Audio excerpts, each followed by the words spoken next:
Bonsoir les amis, bienvenue dans Galerie d'artistes. Ce soir je suis à Dax, chez mon ami Julien, comme vous avez l'habitude maintenant. Salut mamie. Et qu'est-ce qu'on va vous préparer ce soir? Et alors ce soir on va vous faire des pastis landais que vous avez sous vos yeux. Voilà. Les 3 pastis. Vous voyez ces magnifiques pastis, donc réalisés par le chef Julien, et il va vous expliquer comment il a fait. Avec grand plaisir. Alors cher Julien, quels sont les ingrédients dont nous avons besoin pour faire ce beau pastis landais? Alors pour ces 3 pastis, on fait 3 pastis. Ah, on fait 3 pastis, Et d'accord. Donc il nous faut 12 œufs, il nous Bien. faut 300 g de sucre semoule blanc, 4 sachets de sucre vanillé et une gousse de vanille sèche. Sèche, entière. Alors 1 kg de farine. D'accord, la normale, la T55, voilà, farine blanche. Il nous faut 300 g de beurre fondu. Très bien. Et là j'ai mélangé 100 g d'extrait de vanille liquide et 100 g de rhum. Les épices. Ça sent bon, hein. C'est déjà... Ah, c'est parfumé, ouais. Et pour finir, il nous faut aussi quand même de la levure fraîche. Ah, Donc, oui, levure boulangère. boulangère. D'accord. Pas sèche, fraîche. D'accord, très bien. Parfait. Bon, ben écoute, chef Julien, je te laisse commencer la Allez. recette. C'est parti. Alors pour commencer notre recette, on va préparer ce qu'on appelle un levain. Un petit levain. Alors c'est pas le levain traditionnel avec de la farine fermentée et de l'eau. On va, pour faire pousser vite, y mettre la levure fraîche. Donc ça reste un levain. Pourquoi? Parce que c'est de la levure fraîche, de la farine et de l'eau. Donc je prends un petit cube de levure fraîche.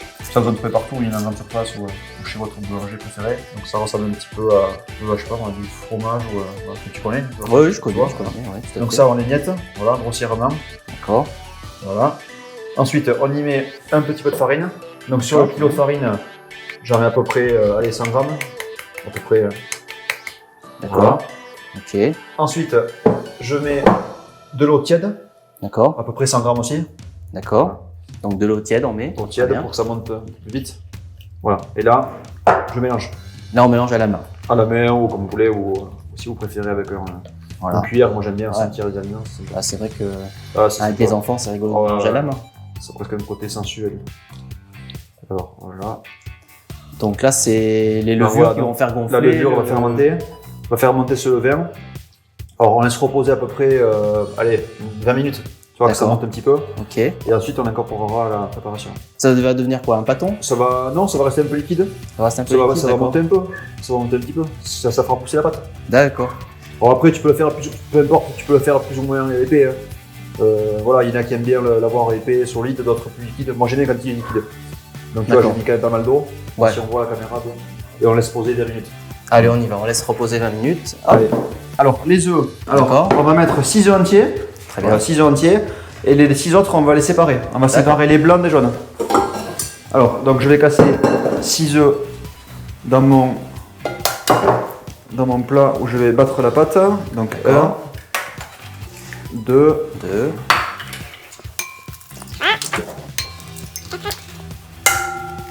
5.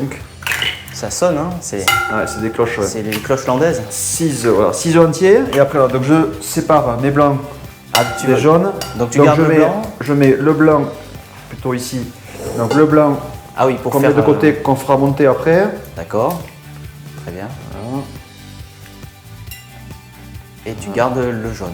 Et je garde les jaunes. Tac. Très bien. Il est gros celui-là. Hop. Tac. Bon, c'est des œufs. Des œufs de ferme. Des œufs de ferme, non? des Des- œufs bio. des zéros, quoi. Ouais, plutôt bio. Hein, des jolis œufs. Voilà, donc c'est des œufs que j'ai numéroté pris, 0 pour ceux qui Au ne connaissent marché, pas. au marché de Dax.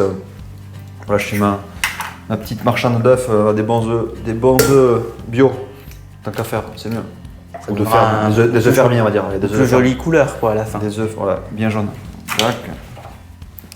C'est vrai que dans les Landes, on ne manque pas d'œufs. Ah, on a de belles volailles, ouais. Il n'y a pas que du canard, il y a aussi des poulets. Il y a des poules. Poulet, ah oui. Des belles poules. Des poules de Poulet- luxe. Alors, Le poulet jaune des Landes. le poulet jaune. Tac, allez. Voilà, donc ça c'est. Première étape, voilà. Première Donc, on étape. sépare, voilà. 6 œufs entiers et Là, 6 t'as œufs bien, séparés. t'as bien montré comment, Voilà. pour ceux qui n'ont pas l'habitude de faire la cuisine, comment on récupère le blanc ici. On sépare puis, bien, voilà. on On sépare le- casse bien au milieu et ensuite on transvase l'œuf et on sépare Dans bien. tout ça, dans la coquille là, on a préparé Alors, notre levain, Voilà, on a préparé les œufs. on a séparé nos blancs des jaunes, on Très a bien. nos œufs entiers et nos jaunes, mais on va commencer à touiller. Alors, qu'est-ce qu'on fait? On met le sucre, donc le sucre, les sucres même, parce qu'il y a le sucre blanc et le sucre vanillé. Vanillé, Donc d'accord. on l'incorpore à nos œufs, D'accord. comme ça. Ok. Ensuite, on met le mélange rhum vanille liquide. D'accord. D'accord. Ah oui, carrément comme ça. Ouais, comme ça. D'accord.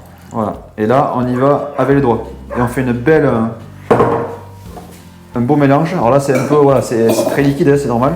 D'accord. Mais avec les doigts, c'est le mieux parce qu'avec les robots, ça marche pas. Et puis tu vois, c'est quand même beaucoup de volume. Donc avec un robot, c'est pas terrible. Donc c'est une recette où on travaille Donc, beaucoup on avec fait les mains. beaucoup avec les mains. Ouais. Donc c'est en D'ailleurs, revient mais ma grand-mère qui faisait ce pastis, le faisait avec les mains aussi. D'accord. Il n'y avait pas de robot. Il n'y avait pas de La robot. base de la pâtisserie. Le robot est utile pour faire pour faire monter les blancs, choses comme ça, mais pour ce genre de pâte. Donc voilà, on remet gentiment comme ça. Donc voilà, tu écrases un peu tout ensemble. Voilà, c'est un peu liquide, forcément. Ouais. Donc ça va un petit peu faire comme une espèce sens de gelée, quoi. Tu sens les. On sent, ah oui, ça sent bon. Ça sent bon. Tu Ça sens sent le mélange vraiment de le rhum là, la vanille, c'est parfait. Voilà, tu vois, c'est bien jaune, c'est impeccable. Donc là, on a un joli mélange. D'accord. Bon, voilà, on touille pas forcément des heures. Juste. C'est un mélange rudimentaire. Exactement. Voilà. Alors, on n'ouvre pas la gousse de vanille, c'est pas la peine. La gousse de vanille, si, elle y est. Alors après, ce qu'on peut. Ah, tu l'as déjà ouverte en fait? Ouais, j'ai ouverte. J'ai ouverte, ouais. Pardon, je l'ai pas dit. J'ai ouverte dans la préparation. Ouais, elle est déjà ouverte et. Elle est déjà ouverte. Et vidée. Alors, attention, ne mettez pas que du vanille en gousse, mettez aussi l'extrait. Oui, pour le parfum, c'est bien les deux. Oui, le mieux, c'est les deux. Si vous n'avez pas de vanille en gousse, mettez que l'extrait. Voilà. Donc très après, bien. on met le beurre fondu. D'accord. Donc on y va, le beurre fondu. Donc on y va gentiment parce que comme il est un peu tiède, voilà, on l'incorpore petit à petit. D'accord. Voilà, comme ça. Toujours à la main. À la main, on remue. Donc là, ça commence à être un peu tiède. Enfin, pour ceux qui n'aiment pas la main, on peut utiliser un fouet. Ouais, non, parce qu'après la pâte elle va durcir quand même, elle va être assez solide quand même. Donc non, il faut la main. Là, il faut la main. Ah ouais. Oui. D'accord. Le mieux c'est la ce main. gâteau, il faut la main. Voilà. D'accord. Très bien, parfait. Alors, ensuite, on va commencer la farine. Alors la farine, on y va gentiment. On commence un petit peu. Oui, comme d'habitude, la farine. Je mets à peu près, je sais pas, 200 grammes. On y va gentiment. D'accord. Voilà. Et on fait pas la technique de faire un puits et verser ça dans. Mais là, parce que c'est plus grand, alors on met dans le plus grand plat. D'accord. Donc là, tu vas à la main. Donc là, j'y vais, voilà, gentiment. Donc là, le but, c'est d'arriver à faire un bâton. Le but, bâton. c'est pas mettre partout. Le but, c'est pas en foutre partout. Voilà, c'est juste bien mélanger. Voilà, ça, on met partout. Donc déjà, tu vois, ça commence un peu à s'épaissir. Ouais. Alors là, du coup, on va rajouter notre levain. Ah oui, d'accord. Voilà. Bien. Donc je verse tout d'un coup. Vas-y, tout d'un coup. Voilà, impeccable. Ok. Impeccable. On continue. Voilà. Allez, je mets encore de la farine. On peut faire en 3-4 fois, quoi. Pas la peine non plus de faire en 20 fois. Hein. Il y en a qui le font dans des espèces de bassines à confiture. Parce que ça déborde un peu plus haut. Voilà, moi j'ai un plat là qui est pas immense, donc voilà, évitez de le faire trop fort. Mais après ça marche bien. Hein. Il faut juste, oui, tu veux dire que c'est encore mieux d'avoir un plat plus haut. Il y en a qui ont des plats un peu plus hauts, ça permet de battre plus rapidement. D'accord. Du moins quand elle est comme ça. Après quand elle va s'épaissir, on peut battre. Mais tant qu'elle est liquide, il faut y aller gentiment. Donc il y a des grumeaux, c'est normal. Les grumeaux ils vont disparaître. Hein. On va bien la mélanger. Voilà, tu peux me mettre la farine s'il te plaît. Donc là c'est vraiment la technique. Technique ancienne, de ma grand-mère. Hein, de ma grand-mère. De ta grand-mère. Alors la farine en théorie il faut la tamiser. Alors moi je l'ai pas fait parce qu'on n'a pas trop le temps. Mais si vous êtes vraiment des méticuleux, vous pouvez tamiser la farine. D'accord. Bon pour moi ça n'a pas un grand intérêt puisque bon, les grumeaux on les écrase quand on la mélange. Bon, au niveau du goût ça change quelque chose? Très honnêtement ça change rien au goût et comme tu vas voir les grumeaux vont disparaître. En la battant correctement, il y a pas avec le robot là. Ça sera super lisse. Pas le robot, mais c'est ma mère qui va le battre. Ah, c'est toi qui vas. Ah non, le robot c'est que pour les blancs. Voilà, donc tu vois, ça commence quand même à prendre en tournure. Oui, je vois ça là. Après, ça reste assez liquide, tu vois, je peux accélérer un peu. Ça fait pâte à crêpes, elle commence à tenir un peu. Très épaisse, quoi. Pâte à choux, un peu, ouais. Ouais. Alors, tu peux me. Vas-y, balance encore un petit peu. Vas-y. Encore, tu peux y aller un peu plus. Hein. On va faire encore en 2 fois et c'est bon. Voilà. Il faut mettre un petit peu de sel quand même. Un peu de sel, avec le sucre. Voilà, vous mettez à peu près allez, 2 pincées 10 grammes de sel. Bon, autrefois, les anciens, ils en faisaient par coup de 15 ou 20. Hein. Donc c'était tout multiplié par 4 ou 5. Ce qui faisait cuire ça dans un four à bois. D'accord. Bon, nous, malheureusement, on n'a pas de four à bois. Donc on va le faire dans un four électrique. Oui. Traditionnel. Mais voilà, les anciens, ils en faisaient des quantités. Ah oui, on voit que ça se mélange bien là. Ouais, tu vois, déjà, il y a moins de grumeaux là. Pas trop de grumeaux. Voilà, vas-y, encore, tu peux tout mettre. Balance tout. Mets tout là. Ouais. Voilà, impeccable. Allez. Ah ouais, les anciens, ils en faisaient pour les. Souvent, c'était quand même le gâteau qu'on faisait pour les événements en particulier. Mariage, oui, c'était cher. Hein. Baptême. Oui, on va. Ouais, c'est quand même des produits assez basiques, hein. Farine, œufs, sucre. Mais bon, c'était cuit au four à bois. Après, ça restait un plat de fête. C'est quand même le rhum et la vanille. C'est ça qui coûtait cher à l'époque. C'est vrai, c'est vrai que c'était cher. On en parlera dans l'histoire des Landes. Mais c'est vrai que après, c'était un repas vraiment de fête. C'est un plat de fête, pardon. C'est un plat qu'on fait pour, voilà, comme je te dis, pour fêter un mariage, une communion, un baptême. Voilà. Voilà, donc on rabat bien les côtés pour bien mélanger. Donc ça, tu vois, ça commence un peu quand même à ressembler à une pâte à gâteau. Même si c'est une pâte. Alors attention, c'est pas une pâte à pain, hein. Ça reste une pâte liquide. Hein. Oui, je vois ça, c'est très même, liquide. en fait. Parce qu'après, on va incorporer nos blancs, mais ça va rester une pâte liquide. D'accord. Voilà, donc, Oui, donc c'est pas un pâton, non, c'est une pâte liquide. Hein. C'est une pâte liquide. Ah, pâte à pastis, c'est liquide. D'accord. Donc vous attendez pas à ce que ça. On va pas la découper avec un couteau. Hein. Voilà, ça va pas être un pâton, ce sera liquide. C'est liquide. Alors tu vois, la farine, après tu vois, de visu, je la trouve quand même un peu liquide. Donc je vais quand même rajouter un peu de farine. Alors ça c'est un peu au pif. Hein. D'accord. Tu peux rajouter allez, 10%, quoi, 100 grammes de farine à peu près. C'est vrai que là tu vois, je la trouve un peu. Ouais. Peut-être que je suis allé un peu fort sur le rhum, comme Maïté. Hein. Que je sais que vous aimez le rhum, donc j'en ai mis un peu trop. Donc bon après voilà bon. Elle est très bien, hein, mais peut-être qu'on peut mettre. Allez, on va mettre un petit peu de farine. Ok, alors on cherche un peu plus de farine. Ouais, je veux bien. Après, voilà, les proportions que j'ai données sont impeccables. Vous pouvez garder les 1 kg de farine. Après, voilà, si vous mettez un peu plus de rhum, en farine, vous y allez un peu plus. Voilà, vas-y. Là. Merci, chef. De rien. Alors, ça c'est bon. Après tu vois, un peu de farine déjà ça épaissit, hein. Donc faut pas trop. Hein. Quand je dis un peu plus, c'est pas plus de 10%. On a mis trop là, non, c'est parfait. Non, mais voilà, mais pas plus quoi, ça suffit. Donc il faut que ce soit une pâte, on va dire, une pâte très élastique, molle quoi, pâte molle. Très bien. Voilà. Là on voit bien, hein, de toute façon. Déjà, on voit bien la. Et tu vois, on voit même les points de vanille qui sont dispersés dans la pâte. On voit bien la texture, ça se voit bien. Maintenant que j'ai mélangé ma pâte, on n'a pas encore fait le gros mélange. Le vrai mélange, c'est après, c'est avec les blancs. Donc c'est qu'après, on va la pâte. C'est une étape. Donc maintenant, ce qu'on va faire, c'est qu'on va monter les blancs en neige. D'accord. Donc voilà, nos 6 blancs. Voilà. Alors là, le robot nous aide un petit peu. Bon, on peut faire à la main, mais bon, c'est un peu galère. Donc le robot va bien nous aider. On y va, tac. On met au max. Allez, c'est parti. Brave petit robot, qui travaille pour nous. Par contre, il pourrait faire moins de bruit. Il pourrait faire moins de bruit, ça serait mieux. Ah, il est bruyant. Ah, il est bruyant. Ah, il est bruyant. Il pourrait travailler en silence quand même, là, t'abuses. Il est très bruyant. Hop. C'est bien pris là, tu crois? Ouais, c'est bon. C'est bon. Vas-y, tu peux lever. Donc maintenant qu'on a battu nos blancs. Ouais. Hop, donc on va incorporer nos blancs à la préparation, ok? Toujours à la main? Toujours jusqu'à la fin. Grand-mère, elle faisait comme ça? Ah ouais, toujours à la main. Et grand-mère, elle avait pas le robot? Et grand-mère, elle battait, alors si elle avait un petit fouet électrique, des petits fouets à main là. Ah oui, d'accord. Elle avait ça, ouais. Elle avait quand même ça. Elle avait pas le robot, non. Alors on y va, donc on met, bon je mets tout, hein. Je mets tout. D'accord. Je mets tout, et après on va mélanger ça gentiment, et après on va tout battre. C'est ça qui est important. Parce que vous l'avez vu, pour l'instant on n'a pas encore vraiment battu la pâte, hein. On a juste mélangé rapidement. Allez, tac. Donc là, j'incorpore mes blancs. Bon, on y va gentiment là aussi, hein, pour pas casser trop les blancs. Bon, même si après on va les casser puisqu'on va battre la pâte. Donc, mais bon, ma grand-mère faisait comme ça. Donc on incorpore doucement. Elle incorporait, voilà. Comme dans toutes les préparations. Ou un truc comme ça. Oui, parce que le pastis, moi je trouve que les meilleurs pastis, c'est quand même ceux qui sont légers, quoi, qui ont une pâte légère. Ceux qui sont un peu épais, je trouve que c'est moins bon. Il y a deux familles, t'as deux familles. T'as le pastis brioché, très brioché. D'accord. Qui est plutôt, voilà, qui ressemble à. Qui se rapproche de la brioche vendéenne ou une gâche vendéenne. Qui est très aéré. Qui est aéré, voilà, qui est très aéré, qui est filant. Et après, tu as le pastis plus gâteau, on va dire. Qui se rapproche du 4 quarts. Ouais, voilà, mais qui est un gâteau qui est moins brioché. D'accord. Bon, nous, le landais, il est, on va dire, un peu entre les deux.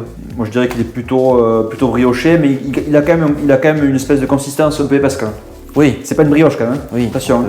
Et puis, tu as le parfum quand même. Alors moi celui que je fais il est un peu entre deux, donc il est assez compact, tout en ayant quand même une structure voilà, bien aérée. D'accord. Mais moi j'aime bien quand même ce côté un peu compact quand même. Moi j'aime bien. Ah oui, moi j'aime pas trop. Qui se démarque un peu de la brioche vendéenne ou voilà, de la gâche. Les goûts sont dans la nature. Voilà, donc maintenant ça y est, donc j'ai incorporé mes blancs. D'accord. Voilà, tu vois, donc on voit que c'est un peu mousseux, tu vois, la pâte. Ouais, on voit que c'est. Donc là maintenant, on va faire ce qu'on appelle le battage. D'accord. Donc la pâte, en fait le but du jeu c'est de bien l'attraper comme ça au fond du plat, de remonter, tu vois, de l'étirer le plus possible pour l'aérer, et après de la rebalancer assez vivement, voilà, de manière à la battre. Alors pourquoi? Je sais pas, c'est ma grand-mère qui faisait comme ça, enfin, tous les landais font comme ça. C'est un moyen je pense d'aérer la pâte, d'y mettre de l'air pour après la faire pousser. Tu vois. D'accord. Donc voilà, le but, voilà. Donc je tire ma pâte comme ça vers le haut, et je le rabats, voilà, comme ça. D'accord. Et on peut y aller assez fort, quoi. Voilà, comme ça. Et ça, on fait ça pendant à peu près 3 minutes. D'accord. Donc tu vois, là, il faut une bonne énergie. Alors si vous avez des enfants, ils adorent. Moi, mes filles adorent faire ça. Ça les amuse. Donc n'hésitez pas à demander aux enfants de le faire, ils aiment bien. Voilà, donc tu vois, là, on y va, comme ça. Voilà, tu vois, on lève et on rabat. Voilà. Et ça pendant 2-3 minutes. C'est vrai que c'est un peu d'énergie. Après, on peut se passer la main. Mais ça permet de bien aérer la pâte. D'accord, oui, on voit déjà que ça change de texture un petit peu là. Elle est beaucoup plus lisse.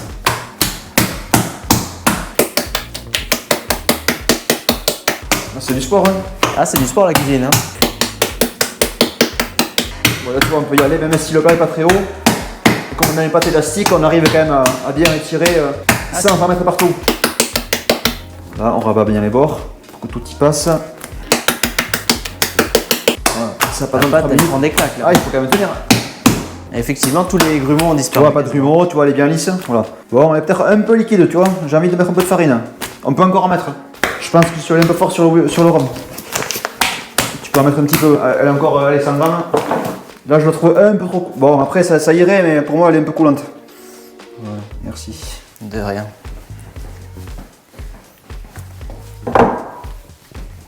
Là.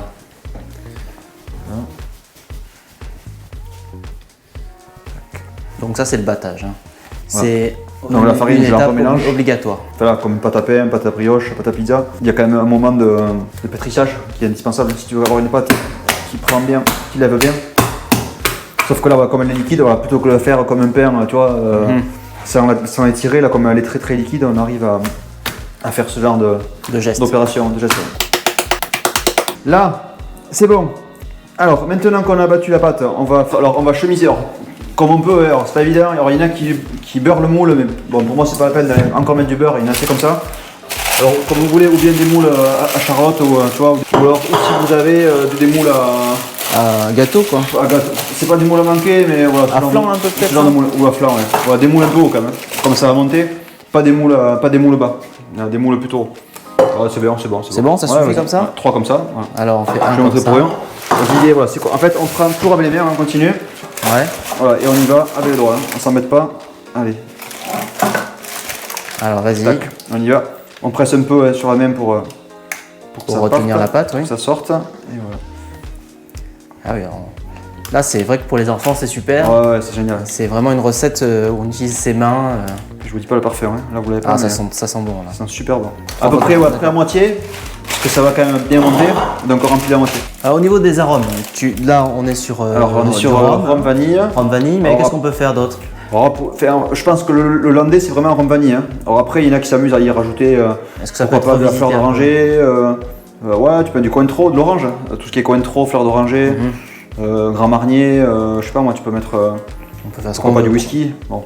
Après voilà, moi je pense que si tu veux garder vraiment la recette traditionnelle du pastis landais, oui, ça reste rhum vanille. Ah, ouais. Rhum vanille, ouais. Rhum vanille que les Landais obtenaient en échangeant du miel. Tac. Ah bah c'est bon, hein. C'est comment? Pas mal, hein. Même cru, c'est bon, hein. Ouais. Ah, c'est très bon. Voilà, on fait quand même 3 beaux pastis avec ça. Hein.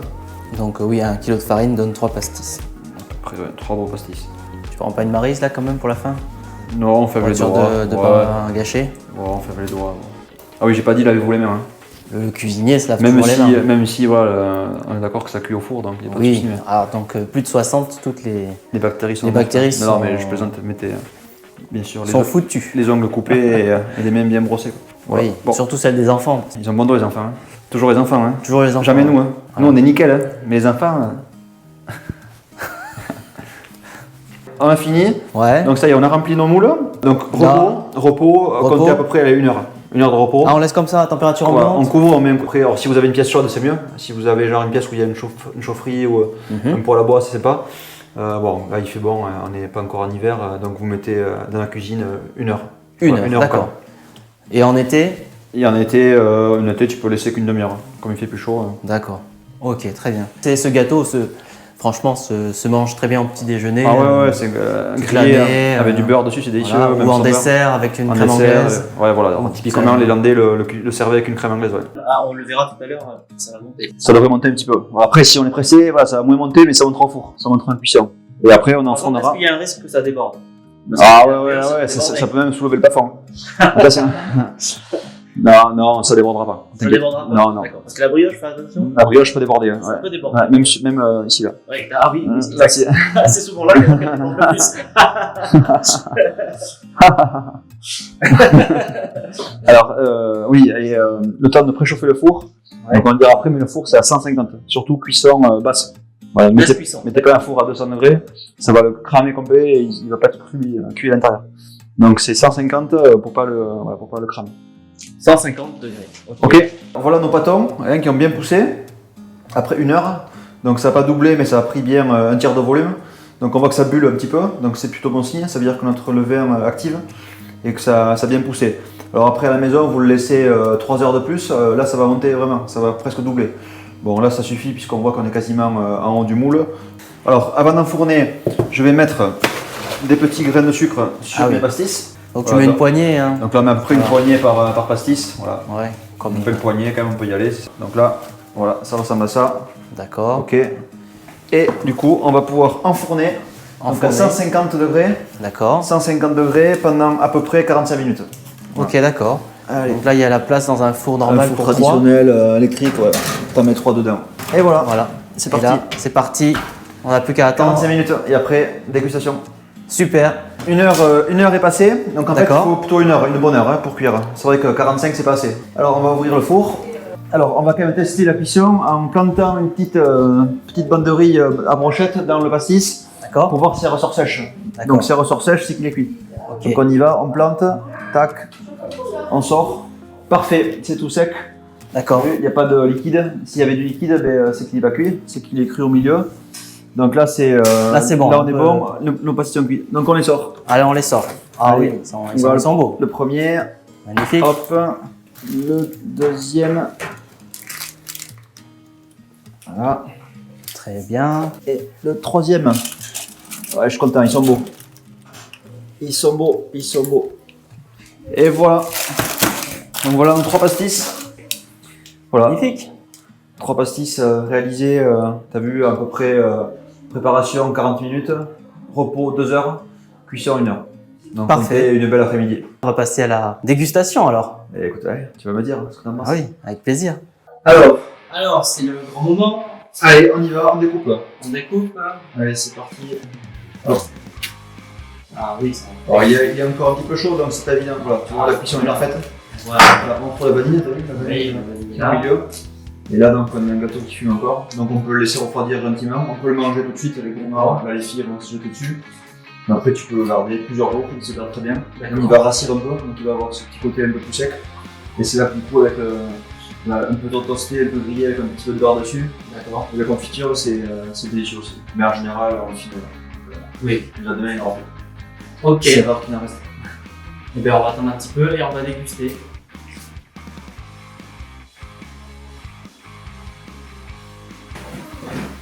Bon, ben on va déguster. Alors, hein, on y va. Tu vas me dire un petit morceau chacun. Tu vas me dire ce que tu en penses. Hein, tu vas me dire toi-même aussi ce que tu en penses. Allez, on y va. Ah ouais, très bon. Ouais, c'est léger. C'est léger, c'est bon. On est un peu brioché, tu vois. Comme j'aime. Ça te plaît? Ça me plaît beaucoup. Allez, parfait. Effectivement, il est entre les deux. Tu sauras le faire. Il est entre les deux. Il est pas trop épais, ni trop brioché. Oui, il est très bien. Il a les avantages des deux pastis. Bon, mais écoute, tant mieux que tu es Alors, on sent bien la vanille, le rhum. Parfait. Tu valides? Je valide. Il faudra que tu nous expliques comment on fait la crème anglaise qui va avec. La prochaine fois, on pourra faire la crème anglaise. La prochaine fois. Comme ça, on aura le dessert traditionnel en complet. Voilà. Bah écoutez, j'espère que ça vous a plu. Que le chef Julien vous a donné, comme d'habitude, de très bons conseils. Donc, à bientôt, les amis. Et profitez chez vous de la magnifique pastis. Merci beaucoup. Salut les amis, à bientôt. Salut.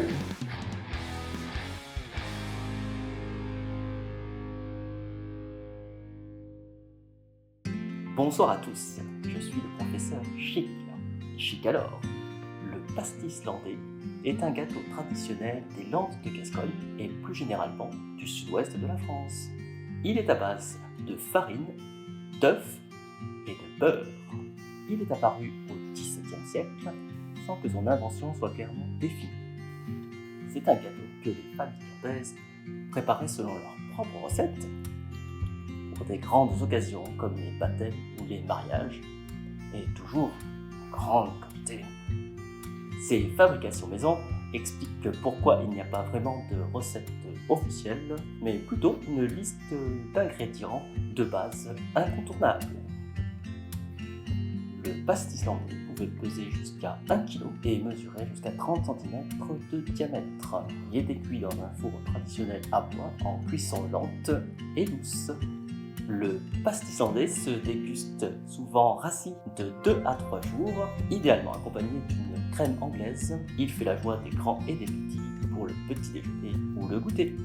L'étymologie du mot pastis est commune à celle du pastis marseillais et vient du gascon pastis qui signifie gâteau. Ce gâteau s'appelait aussi pastis pourri en gascon, ce qui signifie pâte levée, ce qui fait référence au levain utilisé pour faire lever la pâte. Le mot pastis nous vient du latin pasticium et un pastis landais au pastis marseillais. Vous y avez pensé? Avec le professeur Chic, le savoir c'est chic. Avec le professeur Chic, tout comprendre c'est très chic. Avec le professeur Chic, le retenir c'est ultra chic. Le professeur Chic vous explique tout sans jamais rien savoir. Et c'est un peu ça son super pouvoir. Avec le professeur Chic, le savoir c'est ultra chic.